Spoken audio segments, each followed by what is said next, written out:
पठान ने शादी कहाँ की है उससे कोई दिक्कत नहीं है, लेकिन पठान के नाम पर बड़ी दिक्कत है, पठान के कपड़े के रंग से बड़ी दिक्कत है।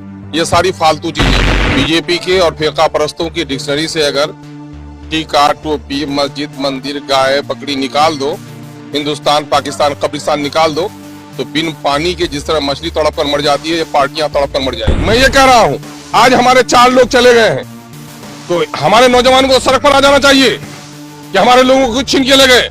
इस बिहार में यादवों की पार्टी है, मल्लाहों की पार्टी है, माझी की पार्टी है, लेकिन माइनॉरिटी के दरमियान में एक पार्टी उठी और उसका भी गला दबा दिया। हमारे लोग अभी नहीं समझ रहे हैं कि मेरे साथ क्या जुल्म हो रहा है। जाफर भी मैंने ही कहा है। तो जब इंसान की हालत बदलती है, एक इंसान कभी बचपन तो बच्चा, लड़कपन तो लड़का, जवानी तो जवान, अब बूढ़ा, एक इंसान जो ही अपनी मुद्दत जिंदगी बदलता है उसके नाम बदल जाते हैं। एक इंसान किरदार बदलता है, उसका नाम बदल जाता है। उसको सच्चाई के साथ था, सच्चा समझ रहे थे, अब बेईमानी किया है तो बेईमान कहते हैं। मीडिया को हक का तरफदार होना चाहिए, किसी की तरफदारी नहीं करनी चाहिए। हमारे मीडिया के लोगों को भी अपना वजन पैदा करना चाहिए कि इस मुल्क में बीजेपी की हमनवा जमातें नफरत की सौदागरी करके ही अपना सियासी रोटी सेकती हैं। इसलिए वो हमेशा यही मौजू तलाश करती हैं कि किन चीज़ों से नफरत का माहौल बने। पठान ने शादी कहाँ की है उससे कोई दिक्कत नहीं है, लेकिन पठान के नाम पर बड़ी दिक्कत है, पठान के कपड़े के रंग से बड़ी दिक्कत है। ये सारी फालतू चीजें हैं। बीजेपी के और फिरका परस्तों की डिक्शनरी से अगर टीका, टोपी, मस्जिद, मंदिर, गाय, बकरी निकाल दो, हिंदुस्तान, पाकिस्तान, कब्रिस्तान निकाल दो, तो बिन पानी के जिस तरह मछली तड़प कर मर जाती है, ये पार्टियां तड़प कर मर जाएंगी। ये नफरत की बुनियाद पर सियासत करती हैं। मैं देश के युवाओं को, बुद्धिजीवियों का आह्वान करता हूँ कि सब्जेक्ट ये होना चाहिए कि बच्चों की तालीम कहाँ, नौजवानों को रोजगार कहाँ, किसानों को फसल की कीमत कहाँ, सैलाब जदगान को उसका मुआवजा कहाँ, नदियों पर पुल क्यों नहीं। ये सारे सवालात होने चाहिए। देश की तरक्की जिन चीजों से होती है, जिन चीजों से समाज टूटता है, ये बीजेपी की फितरत है। इसलिए इन चीजों पर बहुत ज्यादा बहस करने की जरूरत नहीं है। ये वक्त ही फुफंदा है, यह आबला है, कुछ देर के लिए सर उठाया, बहुत खत्म भी हो जाएगा 2-3 दिन। क्या शाहरुख खान मुसलमान है इसलिए टारगेट किया? शाहरुख खान मुसलमान है इसलिए टारगेट नहीं किया था। मुसलमान है तो दामाद किसका है वो पता कर लो जरा सा। मामला ये है कि सिर्फ इसलिए कि इससे हिंदू और मुसलमानों के दरमियान में तनाव पैदा किया जा सकता है, सिर्फ इसीलिए, और नहीं तो कोई बात नहीं है। बहरहाल ये चीजें बहुत ही घटिया हैं। इन चीजों पर ज्यादा बहस भी नहीं करना चाहिए, बल्कि मीडिया के साथियों को मैं कहूंगा कि इन चीजों पर बहुत ज्यादा तवज्जो भी मत दीजिए, तवज्जो दीजिए इस देश में बसने वाले जो करोड़ करोड़ मजदूर हैं, गरीब हैं, किसान हैं, बीमार हैं, उनके मुद्दों को उठाइए। ये लोग चाहते हैं कि ये मुद्दे उठे और सही मुद्दों से लोग भटक जाएं। इसलिए आप लोग उसके भटकने में सहयोग मत कीजिए, बल्कि इन मुद्दों को दिखाइए। तुमने जो हुकूमत ली थी, तुमने गद्दी हासिल किया था, तुमने सबका साथ सबके विकास की बात की थी, लेकिन आज की अडानी की तरक्की हो रही है, कॉर्पोरेट वर्ल्ड की तरक्की हो रही है। तुम जिस तरह से पेट्रोल के जरिए से लोगों के जिस्म से खून निकाल रहे हो, गरीब गरीब तर होता चला जा रहा है, अमीर अमीर तर होता चला जा रहा है। ये मुद्दे हैं बाबू, इनको उठाइए। सीमांचल के मुद्दे को उठाइए कि आज सीमांचल पूरे बिहार में सबसे पिछड़ा हो गया है।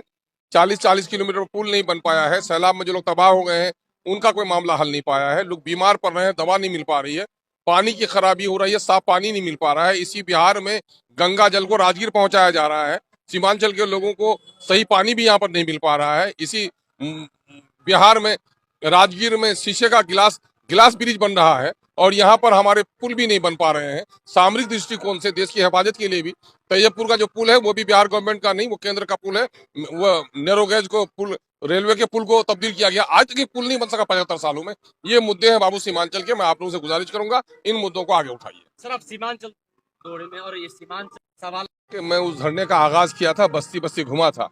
बात को हमारे दोस्तों ने जो किया, हमारे अजीजों ने किया, उस धरने को भी मेरा समर्थन हासिल था।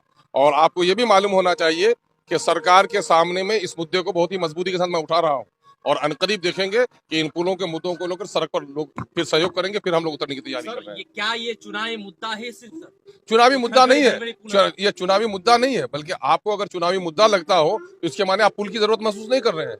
मैं कह रहा हूँ कि ये देख रहे हो कि डॉक्टर के कपड़े लत्ते अच्छे हो गए, ये नहीं देखते हो कि बीमारों को दवा दी गई। तो सिर्फ डॉक्टर के कपड़े अच्छे लेते देखते रहोगे और उस पर हसद करते रहोगे तो माँ बाप को बीमार तड़पता हुआ मरना छोड़ दोगे। ये सियासत नहीं है, ये यहाँ वक्त की जरूरत है, ये वक्त की जरूरत है। मैंने यही नहीं बल्कि पूरे सीमांचल में सीमांचल पुल निर्माण संघर्ष समिति का गठन हमने किया, कहा कि सीमांचल में हर जगह पर, मानंदा में 10-10 किलोमीटर पर, छोटी नदियों पर 5 किलोमीटर पर, 2 किलोमीटर पुल बनना चाहिए। हमारे टैक्स के पैसे से गंगा में 5 किलोमीटर पर पुल बन रहा है। पटने में फ्लाईओवर बन रहा है, पटने में मेरिन ड्राइव बन रहा है। ये बातें मैं पटने में भी कहता हूँ और यहाँ भी अनकरीब है इंशाल्लाह, लेकिन लड़ूंगा। मैं लड़ाई शुरू की तो थोड़े पीछे हट जाता हूँ। ये मेरे मुद्दे हैं, मेरा मुद्दा वही नहीं है, मेरा मुद्दा तो उससे आगे भी है कि आर्टिकल 371 और यहाँ पर स्पेशल दर्जा दो हमारा, ताकि इस इलाके की जो तरक्की नहीं हो पा रही है, मेरे अलावा कौन ये मुद्दे उठा रहे हैं, कौन राजनीति करे? दूसरे लोग तो नशा पिला रहे हैं लोगों को, जो लोग सत्ते में जवाब दे वो लोग, है ना। लोग कह रहे हैं कि सत्ते में जाएंगे तो लोगों का भला करेंगे। मेरा भी देख लो, 10 तो बाजू मेरे काटे गए, मेरे 4 एमएलए मुझसे छीन लिए गए। लेकिन क्या हो रहा है आज के दिन में? आज के दिन में हो ये रहा है कि इस इलाके में चूंकि पिछड़े और दलित और मुसलमानों की आबादी है, इसलिए सरकार हम पर तवज्जो नहीं दे रही है। ये लड़ाई मैं वहां से नीचे तक लड़ रहा हूँ, जेल जाने की नौबत आएगी तो जेल जाने के लिए तैयारी कर रहा हूँ। क्या बात करते हो सर, विधानसभा चुनाव में आपका एक नारा था, हक छीन कर लाए। हाँ, तो हक छीन रहे हैं। सीमांचल ने आपको आप और आपके पार्टी को 5 विधायक दिए, हाँ। मगर अभी तक हक छीनने की जहाँ पर बात है, वो ऐसा विकास नहीं, दिख नहीं रहा। सुनो, सवाल ये पैदा होता है कि हर किसी को दिखाई नहीं देता, दिखाई देना चाहिए। पॉलिटिकल जो प्रोसेस है वो किस तरह होता है, जान रहे हो? 2015 में मुसलमानों ने गुस्ल और वजू करके वोट दिया था, 4 मंत्री से आगे नहीं बना था। आज 5वां मंत्री बना है तो एमआईएम की देन है कि एमआईएम के भय से बना है। आज क्या करोगे? तब्दीली नहीं आ रही है, तब्दीली आ रही है। ये लोग अभी तो हम ही को डुबाना चाह रहे हैं और यकीनन है कि छीन के लाएंगे। आज एमआईएम की आवाज लोग बोल रहे हैं, यहाँ सड़क नहीं, वहां पुल नहीं। ये जो कंपेरेटिव डाटा बेस जो गुफ्तगू कर रहा है, किसने सिखाया? एमआईएम ने सिखाया, है ना। इसकी बात करो। यही नहीं बल्कि हाउस में भी बैरिस्टर असदुद्दीन ओवैसी ने सीमांचल के लिए बिल लेकर आया है। इसलिए हमारी लड़ाई ये है, यकीनन है कि हम लोग छीन के लाएंगे। छीन के लाने का क्या मतलब होता है? किसी के हाथ से छीन लेना, सरकार पर दबाव बनाना।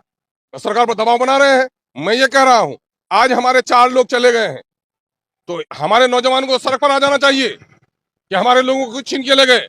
इस बिहार में यादवों की पार्टी है, मल्लाहों की पार्टी है, माझी की पार्टी है, लेकिन माइनॉरिटी के दरमियान में एक पार्टी उठी और उसका भी गला दबा दिया। हमारे लोग अभी नहीं समझ रहे हैं कि मेरे साथ क्या जुल्म हो रहा है। इसलिए वो लड़ाई लड़ने के लिए बाबू आप लोग का सहयोग चाहिए। यकीनन है कि छीन के लाएंगे, ताकत बढ़ाइए, आप लोग छीन के लाएंगे। वो लड़ाई से कहीं पीछे हटने वाले नहीं। विधायक छीनने की बात है सर, कुछ दिन पहले ही आप एक वीडियो के जरिए ये कहा था कि अगर विधायक छीनने की जहाँ पर बात है, अगर सोशल मीडिया में कोई भी आवाज उस पर एफआईआर की जाए। नहीं, मैं ये कह रहा हूँ कि धरती पर सुनो, सवाल ये पैदा होता है कि चूंकि विधायकों ने अहद लिया था कि मैं अल्लाह के नाम पर अहद लेता हूँ कि पार्टी के टिकट पर इलेक्शन लड़ रहा हूँ, जीत गया तो पार्टी के साथ वफादारी निभाऊंगा, किसी के बहकावे पर नहीं जाऊंगा। तो मुझे एतमाद था कि खाते पीते घर के लोग हैं, जमीर नहीं बेचेंगे, इसलिए इनके खिलाफ कोई सबूत नहीं मिल पा रहा था। मैं क्या, वो एमएलए भी खुद बोला था, हम लोगों को उम्मीद थी। अरे सच्चे लोगों को तो ये ना होता है, सच्चे लोगों के सामने में कोई बात करे तो यकीन कर लेता है। बेईमानी जिनकी नीयत होती है तो उनको दिल को से कौन होता है। इंसान ईमान लाकर कुफ्र कर लेता है, कुफ्र से ईमान में आ जाता है। ऐसे लोगों की बात मत करो। मगर यह है कि उस वक्त हमारे साथ एमएलए थे, मैं चूंकि विधायक दल का नेता था, इसलिए अगर उनके बारे में कोई अफवाह फैलाई जाती है, यकीनन निगरानी करनी मेरी जिम्मेदारी थी। लेकिन जिनकी निगरानी की बात मैंने कही है उनको जमीर फरोश और मीर जाफर भी मैंने ही कहा है। तो जब इंसान की हालत बदलती है, एक इंसान कभी बचपन तो बच्चा, लड़कपन तो लड़का, जवानी तो जवान, अब बूढ़ा, एक इंसान जो ही अपनी मुद्दत जिंदगी बदलता है उसके नाम बदल जाते हैं। एक इंसान किरदार बदलता है उसका नाम बदल जाता है। उसको सच्चाई के साथ था, सच्चा समझ रहे थे, अब बेईमानी किया है तो बेईमान कहते हैं। मैं कहूंगा कि मीडिया के साथियों को कि संयम के साथ, मयाना रवि के साथ, मीडिया को हक का तरफदार होना चाहिए, किसी की तरफदारी नहीं करनी चाहिए। हमारे मीडिया के लोगों को भी अपना वजन पैदा करना चाहिए और गौर करना चाहिए। ये मुकदमा किसी पर होता है, किसी पर नहीं। आपसे तक कठाक बात गर्चे बेसलीका हो, कलीम बात करने का सलीका चाहिए, है ना। 3 तरह के लोग हैं समाज में, एक होते हैं तरफदार, एक होते हैं गैर जानिबदार। और एमआईएम कहती है कि हक के तरफदार बनो, किसी का बेजा जानिबदारी मत करो, बेजा जानिबदारी से बचना चाहिए लोगों को।